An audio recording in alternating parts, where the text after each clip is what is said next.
Friends, अगर आप मेरे रेगुलर वीडियो देखते हैं पिछले 1-2 साल से तो आपको पता होगा मैंने जितने भी पेनी स्टॉक आपको सजेस्ट किए उसमें से 90% पेनी स्टॉक बहुत ही अच्छा रिटर्न दे चुके हैं। कहीं पर 2 गुना, कहीं पर 3 गुना, तो कहीं पर 4-4, 5 गुना और 10 गुना रिटर्न भी मिल चुका है। कुछ ऐसे पेनी स्टॉक होंगे जो अभी तक नहीं चले तो वो भी आगे चलेंगे, और इसके पीछे वजह सबसे बड़ी यह है कि जो भी पेनी स्टॉक मैं आपको सजेस्ट करता हूँ उसके पहले प्रॉपर रिसर्च करता हूँ, उसके बारे में जानकारी लेकर उसके बाद ही आपको बताता हूँ वो पेनी स्टॉक जो वाकई में आगे जाके मल्टीबैगर बन सकता है। उसके पीछे वजह होती है उस कंपनी का कारोबार, जिस सेक्टर में कंपनी काम कर रही है, क्या उस सेक्टर में आगे संभावना बन रही है और क्या प्रमोटर मजबूत है, क्या वाकई कंपनी प्रॉफिट में। ये सारी बातें जानने के बाद ही आपको पेनी स्टॉक सजेस्ट करता हूँ, और इस वजह से आपका जो इन्वेस्टमेंट है डूबने की संभावना कम हो जाती है। ये मैं नहीं कहता हूँ कि कभी भी आपका इन्वेस्टमेंट नहीं डूबेगा, क्योंकि पेनी स्टॉक में तो हमेशा रिस्क बहुत ज़्यादा होता है, और मैं आपको रेगुलरली कहता भी हूँ कि पेनी स्टॉक में इन्वेस्टमेंट जब भी करते हो बहुत ही लिमिटेड मात्रा में करो। ये सोच के ही करो कि आप एक लॉटरी का टिकट खरीद रहे हो, अगर टिकट लग जाएगा तो आपको जैकपॉट लग जाएगा, आपके सारे सपने साकार हो जाएंगे, वरना लॉटरी के टिकट के पैसे चले जाएंगे, उसकी आपको चिंता नहीं होनी चाहिए। इतना ही सोच के लगाए।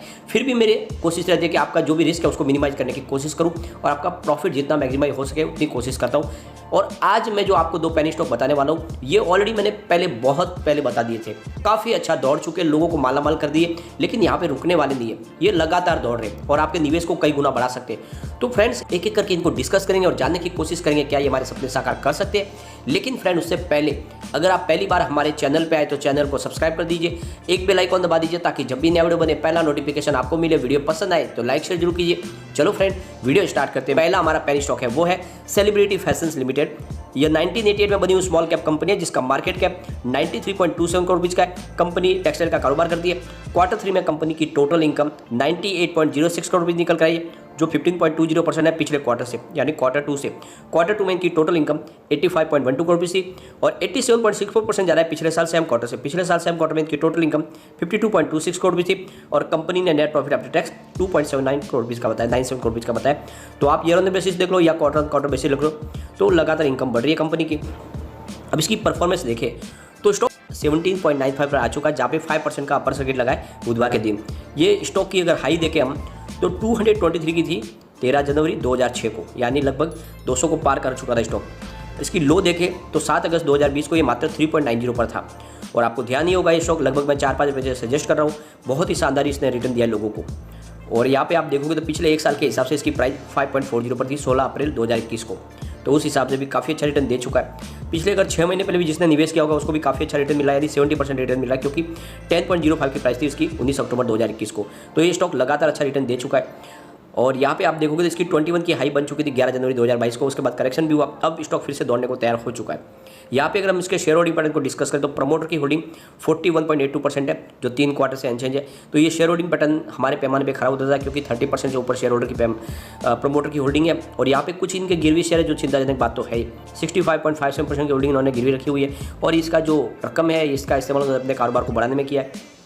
बात अगर एफआई की करें तो 9.56% की होल्डिंग जून में थी, और फिलहाल दोनों क्वार्टर से अनचेंज है। तो यहाँ पे आप देखोगे तो इन्होंने अपनी होल्डिंग को अनचेंज रखा है। और अदर्स की बात करें तो 48.62% की होल्डिंग है, जो 3 क्वार्टर से अनचेंज है।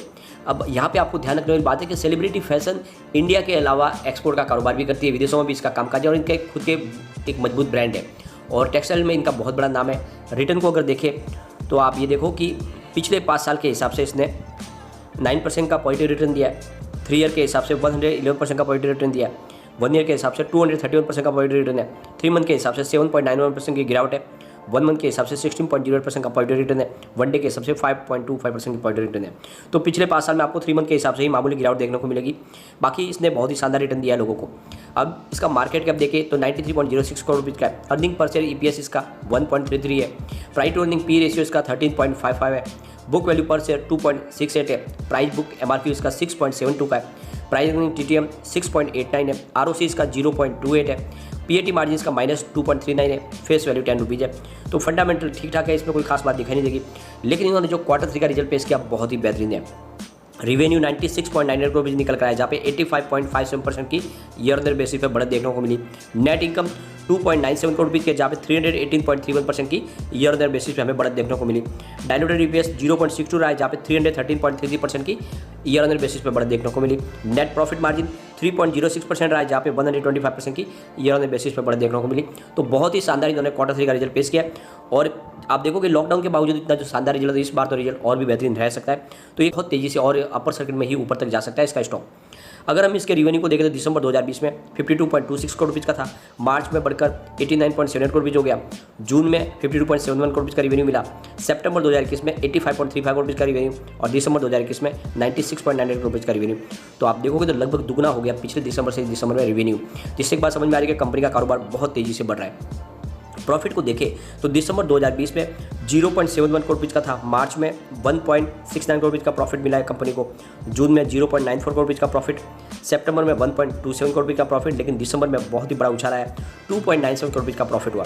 तो पिछले दिसंबर से दिसंबर में बहुत ही बड़ा जंप लगा है प्रॉफिट में, और इस बार मुझे लगता है कंपनी और भी ज़्यादा कमाल कर सकती है। अगर इनके नेटवर्थ को देखें तो मार्च 2021 में 3.64 करोड़ रुपीज़ का था, जो सितंबर बढ़कर 5.86 करोड़ रुपीज़ हो गया। और इसके परफॉर्मेंस, इसके रिजल्ट को देख लगता है कि ये वाकई बड़ा मल्टीबैगर है। आने वाले 5 साल में मुझे लगता है ये 500 को आराम से टच कर सकता है, तो इसमें आपको निवेश करना चाहिए। मुझे बहुत ही शानदार लग रहा है स्टॉक। अब हम चलेंगे उस स्टॉक की तरफ जो है मजबूत इंजीनियरिंग कंपनी है। मैं बात कर रहा हूँ मैकनेली भारत की। अब मैकनेली भारत की बात करें तो यह 1961 में बनी हुई स्मॉल कैप कंपनी है, जिसका मार्केट कैप 138.58 करोड़ रुपीज़ का है। कंपनी इंजीनियरिंग सेक्टर में काम करती है, बहुत ही पुरानी कंपनी है। क्वार्टर 3 में कंपनी की टोटल इनकम 135.62 करोड़ रुपये निकल कर रही है, जो 11.47% ज़्यादा है पिछले क्वार्टर से, यानी क्वार्टर 2 से। क्वार्टर 2 में इनकी टोटल इनकम 121.66 करोड़ रुपये थी और 5.29% ज़्यादा है पिछले साल सेम क्वार्टर से। पिछले साल सेम क्वार्टर में इनकी टोटल इनकम 128.81 करोड़ रुपये थी और कंपनी ने net profit after tax 0.69 crore रुपये का बताया। तो आप ईयर ऑन ईयर बेसिस पे देख लो या क्वार्टर ऑन क्वार्टर बेसिस पे देख लो, तो इनकम इनकी लगातार बढ़ रही है। इसका मतलब कारोबार तेजी से आगे बढ़ रहा है। मैकनेली भारत की बात करें तो यह डाइवर्सिफाई कंस्ट्रक्शन सेक्टर में काम करने वाली कंपनी है, जो ट्रंकी प्रोजेक्ट्स बनाती है। ये बहुत बड़े बड़े मजबूत प्रोजेक्ट बनाती है, जैसे कि आप देखोगे तो यहाँ पे कोल सेक्टर में washing boards, cranes, cement, oil, gas और ऐसे बड़े बड़े सेक्टर के लिए कंपनी काम करती है। वाटर सप्लाई के लिए वहाँ पे इनका इंजीनियरिंग का कामकाज है। तो ये आप देखोगे एक बड़ी मजबूत कंपनी है, जो बड़ी बड़ी कंपनीज में प्लांट्स के लिए इंजीनियरिंग काम करती है, और इसके लिए कंपनी का कारोबार मुझे अच्छा लगता है। ये स्टॉक आने वाले समय एक बड़ा मल्टीबैगर बन सकता है। बहुत ही पुरानी मजबूत कंपनी है। इसकी परफॉर्मेंस देखें तो फिलहाल 6.50 पर स्टॉक है, जहाँ पे 0.7% की हमें तेजी देखने को मिली बुधवार को। अगर इसकी हाई देखें तो 344 की थी 30 अप्रैल 2010 को। ये आपको ध्यान रखना है कि लगभग 350 तक स्टॉक जाके आ चुका है उस समय 2010 में। अब इसका लो देखें तो 2.60 का था 26 जुलाई 2019 को, काफ़ी नीचे स्टॉक आया था, और ये स्टॉक भी मैंने आपको कई बार सजेस्ट किया है। आप देखोगे तो 6.50 की फिलहाल प्राइस है, लेकिन यहाँ पे 6 महीने के हिसाब से भी इसकी प्राइस वही थी, 6.40 की थी 19 अक्टूबर 2021 को। तो कोई अपडाउन आपको देखने को नहीं मिलेगा, लेकिन यहाँ पे इसका जो हाई है वो 6 महीने के हिसाब से 31 जनवरी 2022 को 10.85 का है। तो ऊपर से स्टॉक काफ़ी नीचे आया, और इसने लो भी बनाया था 5.10 का 31 मार्च को। अब स्टॉक ने फिर दौड़ना शुरू किया। मुझे लगता है इस बार ये नई हाई बना देगा।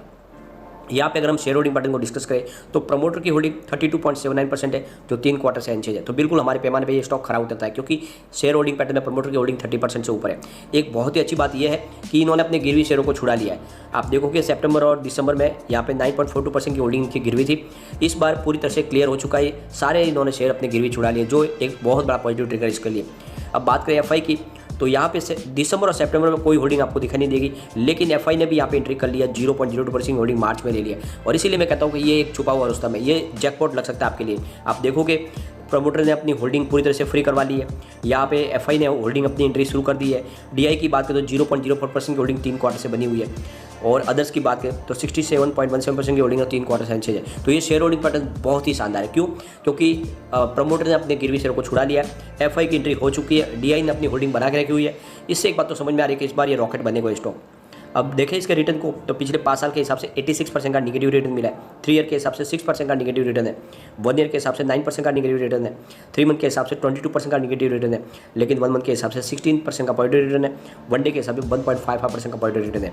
तो आप देखोगे पिछले कई समय से स्टॉक में काफ़ी ज़्यादा गिरावट थी, अब स्टॉक ने दौड़ना शुरू किया और वाकई में ये बहुत तेजी आगे जा सकता है तेजी के साथ। यहाँ पे देखोगे अगर फंडामेंटल, तो अर्निंग पर शेयर ईपीएस इसका 0.01 का है, बुक वैल्यू पर शेयर 2.85 है, प्राइस बुक एमआरक्यू इसका 2.29 है, प्राइस अर्निंग टीटीएम 22.71 है, आरओसी इसका 0.43, पीएटी मार्जिन -15.04 है, फेस वैल्यू 10 रुपीज़ है। तो फंडामेंटल में आपको कोई अच्छी बात दिखाई नहीं देगी इतनी। इनके रिजल्ट को देखें क्वार्टर 3 के, तो रेवेन्यू 115.6 करोड़ भी निकल कर आया, जहाँ पे 4.06% की ईयर ऑन ईयर बेसिस पे गिरावट देखने को मिली। नेट इनकम इनकी 77.37 लाख रुपये निकल कर आई, जहाँ पे 103.92% की ईयर ऑन ईयर बेसिस पे बढ़त देखने को मिली। डायलूटेड ईपीएस 0.04 है, जहाँ पे 104.35% की ईयर ऑन ईयर बेसिस पे हमें बढ़त देखने को मिली। नेट प्रॉफिट मार्जिन 0.67% है, जहाँ पे 104.09% की ईयर ऑन ईयर बेसिस पे बढ़त देखने को मिली। तो रेवेन्यू में कुछ कमी है, लेकिन इनकम में शानदार बढ़ोतरी हुई है। अब इनके रेवेन्यू को देखें तो दिसंबर 2020 में 120 करोड़ रुपीज़ का था, मार्च में 175 करोड़ रुपीज़ का रिवेन्यू, जून 2021 में 91.16 करोड़ रुपीज़ का रिवेन्यू, सितंबर 2021 में 109 करोड़ रुपीज़ का रिवेन्यू और दिसंबर 2021 में 116 करोड़ रुपीज़ का रिवेन्यू। तो आप देखोगे जून से लगातार रिवेन्यू फिर से बढ़ना शुरू हो गया है। इस बार रिवेन्यू और बढ़ के आ सकता है। अब देखें कंपनी के प्रॉफिट को, तो दिसंबर 2020 में 19.73 करोड़ रुपीज़ का लॉस हुआ था, मार्च में 16.48 करोड़ रुपीज़ का प्रॉफिट हुआ, जून में फिर से 15.65 करोड़ रुपीज़ का लॉस हुआ, सितंबर में इनको 1.11 करोड़ रुपीज़ का प्रॉफिट हुआ, दिसंबर 0.77 करोड़ रुपीज़ का प्रॉफिट रहा। लेकिन इस बार कंपनी मुझे लगता है अच्छा प्रॉफिट दिखा सकती है और इसीलिए मैं कहता हूँ इसमें आपको निवेश करना चाहिए। आने वाले समय ये आपको मालामाल कर सकता है। जिस तरह से कंपनी का कारोबार है और जिस तरह से यहाँ पे अपने प्रमोटर ने अपने शेयरों को गिरवी शेयरों को छुड़ा लिया है, एफआई ने एंट्री की है और साथ में म्यूचुअल फंड की मजबूत एंट्री है, एक बात तो साबित होती है कि स्टॉक वाकई बड़ा मल्टीबैगर बनने वाला है। आने वाले 5 साल में ये भी डेफिनेटली 500 को मुझे लगता है कि टच कर जाएगा, क्योंकि इसकी पुरानी आई ऑलरेडी 350 के आसपास थी और वो भी 2010 में जब सेंसेक्स काफ़ी नीचे था। तो इस बार तो ये कमाल हो ही सकता है। तो बिल्कुल निवेश करें। पेनी स्टॉक में जब भी निवेश करें बहुत ही लिमिटेड मात्रा में। ये बार बार आपको कहता हूँ कि यहाँ पे निवेश डूबने की भी उतनी ही संभावना होती है। लेकिन फ्रेंड, कोई भी इन्वेस्टमेंट करने से पहले अपने फाइनेंशियल एडवाइजर से एक बार भी ले ले या अपना खुद का रिसर्च करें, क्योंकि मैंने वीडियो आपके एजुकेशनल पर्पज के लिए ही बनाया। वीडियो पसंद आए तो लाइक शेयर जरूर कीजिए और चैनल को सब्सक्राइब कर दीजिए।